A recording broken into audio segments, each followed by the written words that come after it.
저는 무엇보다도 우리의 삶이 결국은 천국 가는 순례자로서의 삶인데, 성도님들도 가끔씩 일이 있어서 며칠 간격으로 집을 떠나 어디론가 다녀오시는 그러한 경험들이 우리가 머물러 있어 살아갈 인생이 아니고 부름받아 나선 이 몸, 어디든지 가오리다, 하나님께서 이끄시는 자리라면 믿음의 순종으로 나아가는 이름하여 천국 노마드 인생, 천국 유목민으로서의 삶을 또 지난 3주간의 일정을 통해서 또 경험하였고요. 오늘은 그러한 차에 함께 이 천국 유목민의 원조격인 아브라함의 이야기를 통해서 우리가 살아가는 삶의 크고 작은 모든 일들 속에 선택의 문제에 부딪히게 되실 텐데, 그때 과연 어떻게 우리가 주님 앞에 믿음으로 선택하게 될지를 함께 말씀을 통해 살펴보도록 하겠습니다. 자, 멈춤 없이 전진하는 인생, 여러분 바라고 꿈꾸는 그런 인생 아니겠습니까? 오늘 본문은 천국 유목민의 원조 아브라함의 인생 이야기 속에 그것을 보여주고 있습니다.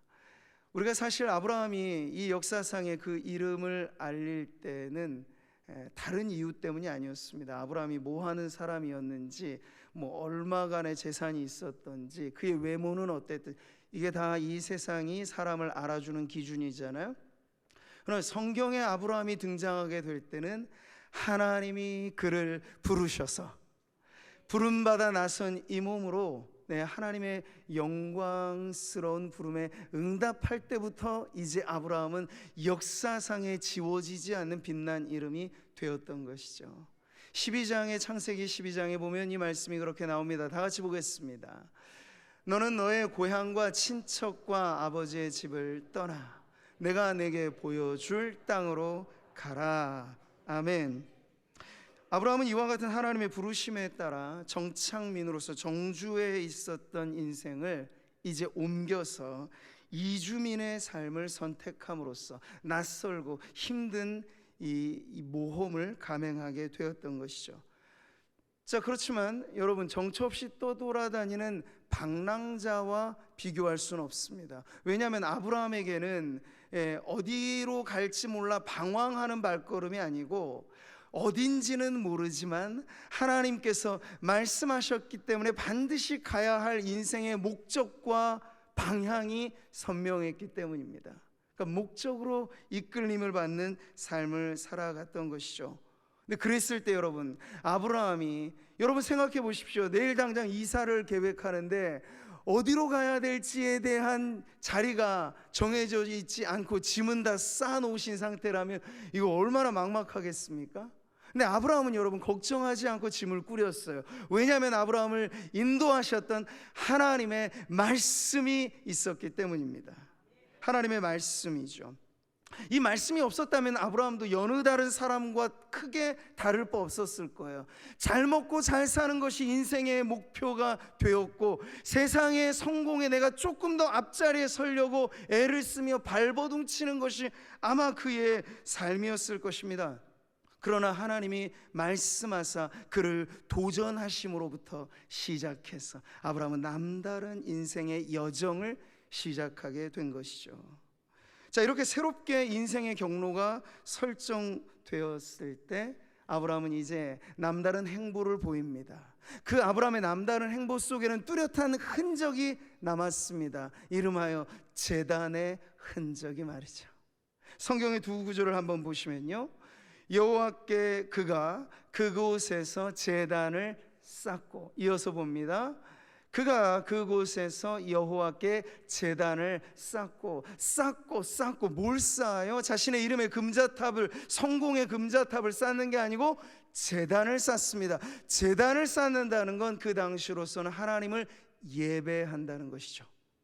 나를 부르셨고 나를 인도하시는 그 흔적의 자리마다 아브라함은 하나님의 이름을 높였고, 하나님이 나를 통하여 영광을 받으시기를 원하여 그의 인생의 여정에는 제단의 흔적이 아주 뚜렷이 새겨져 있었던 것이죠.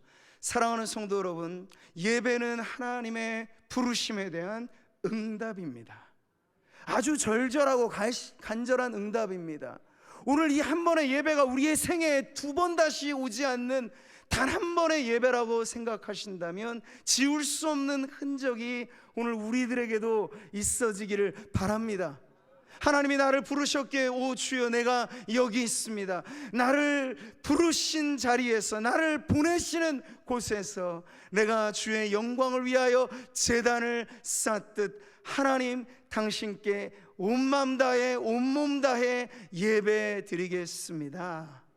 이것이 오늘도 우리의 삶의 새로운 이 의욕과 삶의 목표가 되어지는 우리 성도님들 되시기를 축복합니다. 그래야 거룩한 흔적으로 우리의 성도들의 여정이 이어지게 될 거예요. 자, 하나님의 말씀 따라 가는 곳곳에 제단의 흔적을 남겼던 아브라함, 오늘 그에게 새로운 도전의 상황이 펼쳐집니다. 그보다 먼저 우리는 아브라함이 이제 하나님의 부름을 받아 출발하면서 너는 복이 될 거야, 너를 통하여 천하 만민이 복을 받게 될 거야, 장차 오실 예수 그리스도에 대한 미리 보기와 같이 아브라함은 혼자 착복하는 복이 아니라 아브라함을 통하여 흘러 넘칠 복의 근원으로 부름을 받았거든요. 근데 그 복이 현실화되어지는 자리에서 어느 정도 마치 아주 여린 그림이나마 이루어지는 흔적이 13장에 나오게 됩니다. 바로 이런 말씀이었죠. 아브라함에게 가축과 은과 금이 풍부하였더라. 아멘. 얼마 지나지 않은 시점이었을 텐데요, 하나님께서는 말씀 따라 믿음으로 순종한 아브라함에게 복을 주시기 시작하는데 그에게 가지고 있는 그 소유에 넘쳐나는 은혜가 생기게 된 것이에요. 여러분, 이 말씀까지만 보면 다 되었다 싶지 않으신가요? 만약 이 세상의 목표가, 세상의 성공이 우리의 유일한 가치관이라면 이거 다 이룬 거잖아요. 근데 여러분, 그렇지가 않아요. 오늘 이 축복의 한 차원에서의 성취를 살짝 보여주는 이 내용은 그렇지만 그가 성공했다, 이제 다 이루었다, 그걸 보여주는 게 아니라 새로운 문제거리가 그에게 생겼다는 걸 보여주는 내용이거든요. 이게 무슨 얘기일까요? 살아보시니 어떠십니까? 많으면 많은 대로 걱정, 없으면 없는 대로 걱정. 우리의 인생사 사실 예수님을 믿어서 평안할 뿐이지 우리의 삶을 언제나 바람에 요동하는 바닷 물결 같은 것이 우리의 삶의 환경이지 않습니까? 아브라함도 꼭 그래요. 없어서가 아니라 지금은 많은데, 은과 금과 가축이 너무 많은데 그것 때문에 지금 걱정이 생긴 거예요. 왜냐하면 아브라함이 나올 때 혼자 나온 것이 아니라 조카 롯을 데리고 나왔어요. 한 지붕 두 가족이라고 할 수 있는 사람들이 함께 어우러졌는데 그만 목축에 필요한 절대적인 땅의 분량이 이제 모자랄 판이 되었으니, 우리 입장에서 보면 배부른 고민일 수 있겠습니다만 이것 때문에 갈등이 생겨요. 아브라함과 롯 사이에, 그리고 그들이 수하에 두고 있는 목자들 사이에 반목과 다툼이 생기기 시작한 거예요. 그러니 이게 은근 이 가축이 많다는 게 아브라함에게 천국 같은 기쁨으로 와닿는 게 아니고 이것 때문에 날마다 근심하고 고민할 문제가 생기게 된 거죠. 10장 13장 6절에 보니까 그들의 소유가 많아서 동거할 수 없게 됩니다. 이제 무언가 양당 간에 결단을 내려야 하는 선택의 순간이 지금 아브라함에게 찾아왔다는 걸 지금 보여주고 있습니다. 자, 우리의 삶은 크고 작은 선택의 연속입니다. 오늘의 내 모습은 어제까지 내가 선택해왔던 그 경로의 결과이기도 합니다. 물론 여러분이 오늘 아침에 잠에 깨셔서 교회 나오실 때 오늘은 교회에 무슨 옷을 입고 가지? 이 옷 입을까? 파란색 입을까? 하얀색을 입을까? 그것도 선택이셨을 텐데 무슨 옷을 입으시든지 그게 큰 문제거리는 되진 않죠. 그러나 우리의 삶에 꼭 그러한 선택만이 있느냐? 그게 아니고 한 번의 선택이 평생을 좌우하게 만드는 아주 중요한 선택의 문제도 있다는 얘기예요. 그런데 여러분 가만히 보십시오. 작은 선택의 문제거리들을 무엇으로 풀어내느냐에 대한 내 연습이 나중에 이 한 번에 내 평생을 좌우할 만한 아주 중요한 선택을 푸는 데 있어서 그대로 작용하게 된다는 걸 오늘 우리가 알게 되는 거예요. 그래서 매번 여러분에게 부딪혀오는 크든지 작든지, 이것이냐 저것이냐, 할 것이냐 말 것이냐, 갈 것이냐 멈출 것이냐, 그 사람과 손을 잡을 것이냐 뺄 것이냐, 얼마나 많은 선택이 여러분에게 있습니까? 그런데 그럴 때마다 성도로서 인생의 중요한 선택의 문제를 그냥 편안하게 내가 해오던 방식대로 해가게 되면 문제가 생길 수 있다는 걸 오늘 본문에 아브라함보다 먼저 롯의 이야기가 우리들에게 보여주고 있습니다. 자, 여기 롯, 여러분 아브라함과 함께 따라 나와서 덩달아서 지금 복을 받고 있습니다. 이것은 참 좋은 일이죠. 그러나 이제 삼촌과 많은 갈등의 문제가 생겨서 아브라함이 호의를 가지고, 그래 네가 어디로 선택을 하든지 내가 존중하마, 내가 우하면 나는 좌할 것이고 너가 좌하면 나는 우할게, 너가 결정을 하렴, 이렇게 조카에게 선택권을 주었을 때 롯은 그것을 냉큼 받아듭니다. 그래서 기회가 찬스야 하면서 그가 그 전에 고민해 왔으면서부터 누누이 살펴보았던 그 주변 일대를 보게 되죠. 자, 그랬을 때 롯의 눈에 들어온 땅에 대해서 오늘 성경은 이렇게 보여주고 있어요. 13장 10절의 말씀입니다. 이에 롯이 눈을 들어 요단 지역을 바라본즉 소알까지 온 땅이 물이 넉넉하니 뭐라고 말하죠? 여호와의 동산 같고 애굽 땅과 같았더라. 아멘. 이건 정확히 롯의 시선에서 보여지는 그 땅에 대한 평가라고 볼 수 있겠습니다. 얼마나 좋아 보이는 땅, 오늘로 말하자면 금싸라기 땅으로 지금 보여지고 있는 거죠.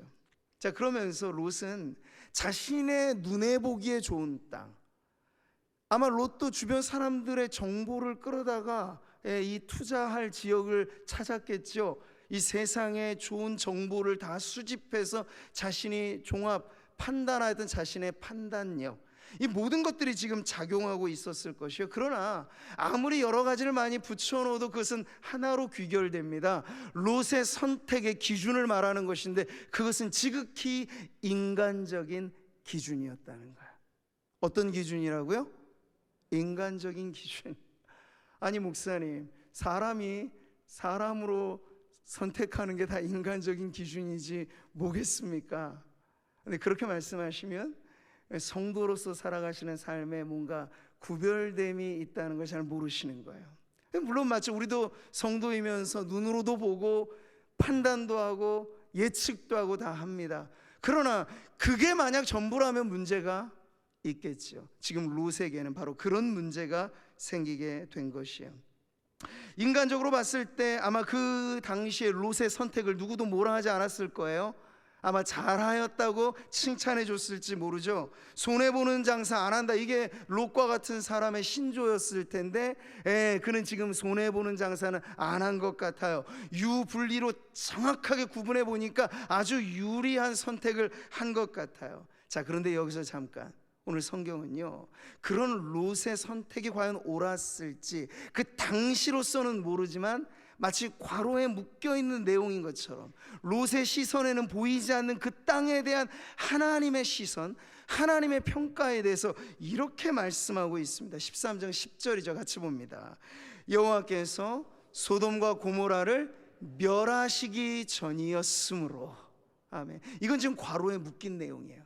롯은 모르고 있는 내용이에요. 그러니 눈에만 보면, 지금도 제가 3주간 미국을 다녀왔잖아요. 미국이 다 예전에는 이민 1세대들이 아메리칸 드림을 꿈꾸며 갔던 곳이에요. 말하자면 기회의 땅이었죠. 근데 제가 가보니 물론 문화적으로는 융성하고 엄청난 도시의 문화가 있습니다만 곳곳에 동성애 깃발이 아무렇지도 않게 나부끼고 곳곳에서 마리화나 냄새가 즐비합니다. 네, 젊은 학생들 할 것 없이 마약이 주별로 합법화되어져 있는 나라예요. 제가 시애틀에서 마지막 비행기를 타고 옮길 때 그 공항에서 소식을 들었는데 시애틀에서 한인이 총격 사고로 그만 목숨을 잃었다는 소식을, 끔찍한 소식이죠. 근데 총기 소유가 합법화된 나라. 그럼 여러분, 눈에 보이기에는 지금도 미국은 초강국으로 세상을 주름잡고 있는 나라이겠습니다만, 중요한 건 하나님도 과연 그렇게 보실까? 여기에 성도들의 사실 관심이 있는 것입니다. 이 괄호에 묶여있는 내용을 아는 사람과 모르는 사람에겐 반드시 선택의 차이가 날 수밖에 없다는 얘기죠.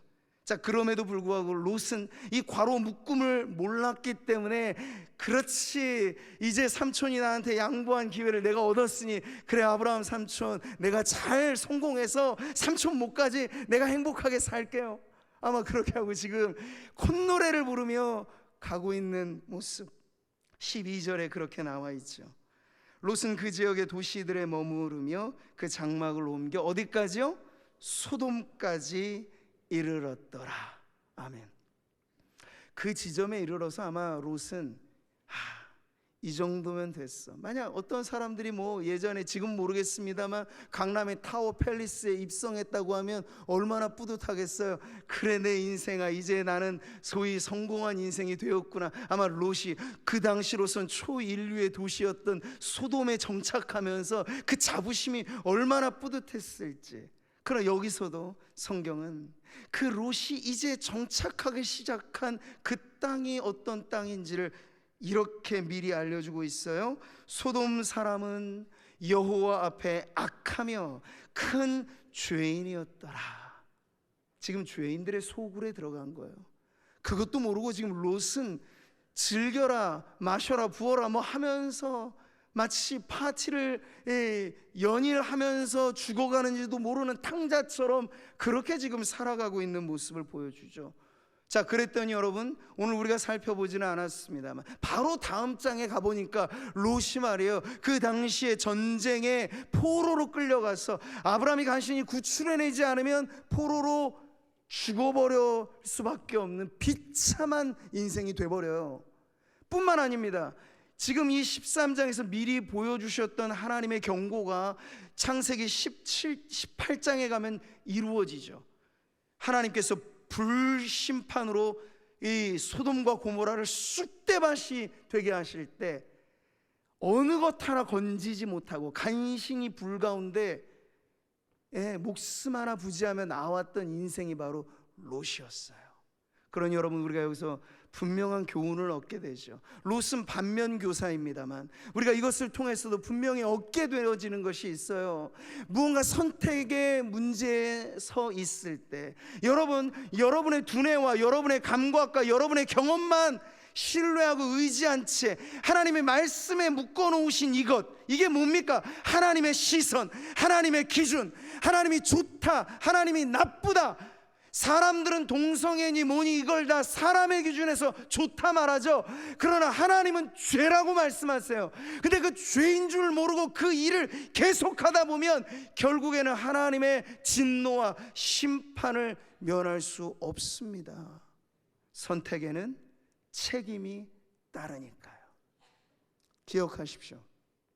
롯의 선택이 보여주는 이 반면교사의 교훈은, 인생은 선택의 연속인데 우리가 중요한 선택의 기로 앞에서 인간적인 기준을 따라서 그저 눈에 보기에 좋은 대로, 내 판단에 옳은 대로 선택하게 되는 그것이 하나님의 눈밖에 나는 것일 때 나는 반드시 내 선택에 책임을 져야 한다라는 것을 여러분 꼭 명심하시고, 그래서 작은 일이든 큰 일이든 이제 롯과 같은 선택이 아니라 오늘 우리의 정면교사, 우리의 모델로서 나타나는 아브라함의 선택을 보면서 저는 예배하는 모든 성도님들이 그런 믿음의 선택으로 삶을 이어가게 되시기를 축복합니다. 자, 오늘 본문에 나오듯 선택의 좋은 모델 아브라함은 롯과는 정반대의 모습을 보여주고 있습니다. 하나님의 말씀은 때로는 너무나 드라마틱하게 임하거든요. 하나님께서 아브라함에게 언제 찾아오시는가 하니까 롯이 일가족 자신의 모든 소유를 가지고 이제 소위 성공의 땅, 기회의 땅으로 그 모든 것을 옮기고 갈 때 롯이 떠나가는 그 뒷모습을 바라보는 아브라함에게 하나님께서 찾아오세요. 아브라함도 롯과의 이별이 영 서운할 수도 있었고 인간의 마음이라면 허탈할 수도 있었을 그때, 이제 아브라함이 롯에게 그래 좋게 내가 양보를 하긴 했는데 네가 우하면 나는 좌할 거고 좌하면 나는 우할 거야. 그랬으니 이제 롯이 선택한 그 땅 외에 나의 갈 곳은 어디인가 고민스러웠을 그때예요. 그때 하나님께서 오셔서 들려주신 말씀입니다. 우리 같이 한번 큰 목소리를 읽어보죠. 너는 눈을 들어 너 있는 곳에서 북쪽과 남쪽 그리고 동쪽과 서쪽을 바라보라. 보이는 땅을 내가 너와 내 자손에게 주리니 영원히 이르리라. 아멘. 아멘. 롯은 자기 눈으로 보았습니다. 그러나 아브라함은 하나님이 보여주신 것을 보았습니다. 롯은 자기 내면의 음성을 들었을 뿐이겠으나 아브라함은 하나님의 말씀을 듣고 움직였습니다. 롯은 자신의 판단이 현명하다고 자부하며 결정했겠으나 아브라함은 두렵고 떨리는 마음으로 하나님의 말씀을 붙잡고 선택했습니다. 똑같이 두 사람은 선택하여 그 길을 걸어가는데 기준이 다르다는 것이 너무나 큰 차이를 내는 거죠. 아브라함은 처음에도 그랬고 지금도 그러하듯 하나님의 약속의 말씀을 기준으로 그는 어디든지 가오리다, 그 마음에 준비를 하고 있는 사람이었던 거예요. 히브리서가 그래서 보여주는 아브라함의 아브라함다움은 바로 이러한 믿음에 있습니다. 같이 읽어보시죠. 믿음으로 아브라함은 부르심을 받았을 때 순종하여 장래의 유업으로 받을 땅에 나아갈새 갈 바를 알지 못하고 나아갔으며. 아멘. 갈 바를 알지 못하였다고 합니다. 그럼에도 불구하고 발을 내디딜 수 있었던 그 용기는 어디서 나오는 걸까요? 자신의 판단력이 아니고 세상의 정보가 아니고 하나님의 말씀으로 그 발걸음이 옮겨지게 된 것이죠. 그러니 여러분, 아브라함이 경험하는 복은 롯이 그저 자그마한 땅, 그것도 멸망할 땅인 줄 모르고 얻으려고 발버둥 쳤던 그것과는 차원이 다른 복을 갖게 되죠. 하나님 말씀하셨어요. 자, 너는 이제 눈으로 내가 보여주는 곳을 봐라. 근데 그 보는 곳이 무슨 주소지가 뚜렷한 곳이 아니고 동쪽과 서쪽과 북쪽과 남쪽, 말하자면 네가 어디로 가든지 내가 너와 함께 하여 그 땅을 너에게 주리라고 말씀을 하신 겁니다. 그저 이 세상 사는 동안 손에 쥘까 빼앗길까 근근하며 전전긍긍하는 그러한 약속이 아니고 영원히 이루어질 그 약속에 대해서 하나님은 아브라함에게 이 말씀을 주신 것이죠. 사랑하는 성도 여러분, 오늘 우리는 이 말씀을 듣고 이제 저와 여러분의 삶에 펼쳐진 우리의 인생 통해서 작은 선택과 큰 선택의 그 모든 선택의 기로 앞에서 여러분 지금까지 길들여 왔던 여러분의 습관을 조차 선택해 오셨다면 오늘 멈추어 서시기를 바랍니다. 반드시 괄호에 묶여져 있는 것이 진실임을 여러분은 믿으셔야 돼요. 하나님이 보시기에 좋았더라가 진정 좋은 것입니다. 내 보기에 좋은 건 잠시는 좋아 보일 수 있어요. 잠깐은 좋아 보일 수 있어요. 그러나 그것은 탕자가 누렸던 향락에 지나지 않을 것이며 롯이 원했던 소돔과 같은 땅에 지나지 않을 것이니 우리는 쇠하지 않고 망하지 않고 영원한 하나님의 약속을 기준으로 하여 우리의 내딛는 발걸음마다 힘찬 믿음의 행보가 이어지기를 축복합니다. 앞서도 우리가 부른 것처럼 이 눈에 여러분 보이는 게 없다고 해서 막막해만 마시고 들리는 게 없다고만 해서 답답해만 마시고 오늘도 여러분에게 진정 들리는 바 하나님의 이 말씀이 진리인 줄 믿고 오늘 듣게 하시는 이 말씀을 기준으로 하여 다시 한번 여러분의 마음이 강하고 담대하게 주님 말씀하신 그 길이 좁은 길이라면 네 좋습니다. 좁은 길을 가겠습니다. 왜냐하면 그 길이 좁은 길임과 동시에 생명의 길이기 때문이죠. 그러한 올바름의 선택이 매일매일 우리 성도들의 발걸음마다 이어지게 되기를 축복합니다. 이제 말씀을 맺으며 여러분 두 길을 떠올리시면 돼요. 하나는 아브라함의 길이요, 하나는 롯의 길입니다. 이 롯의 길은 보기에는 좋아 보이는 길, 그래서 많은 사람들이 가는 길, 예수님 말씀하신 넓은 물 넓은 길입니다. 그러나 아브라함의 길, 이 길은 선택하기 어려운 길일 수 있습니다. 아까워 보이는 양보가 필요한 길일지도 모릅니다. 그러나 하나님이 말씀하셨기 때문에 반드시 이루어질 약속이 있는 길입니다. 여러분 앞에 펼쳐진 이 두 길에 어디에 서시겠습니까? 오늘도 내가 곧 길이요 진리요 생명이라 말씀하시며 우리에게 옳은 길로, 생명의 길로 인도하시는 그 주님을 바라보면서 우리의 믿음의 선택이 평생에 이어지는 모든 성도들 되시기를 주님의 이름으로 축복합니다.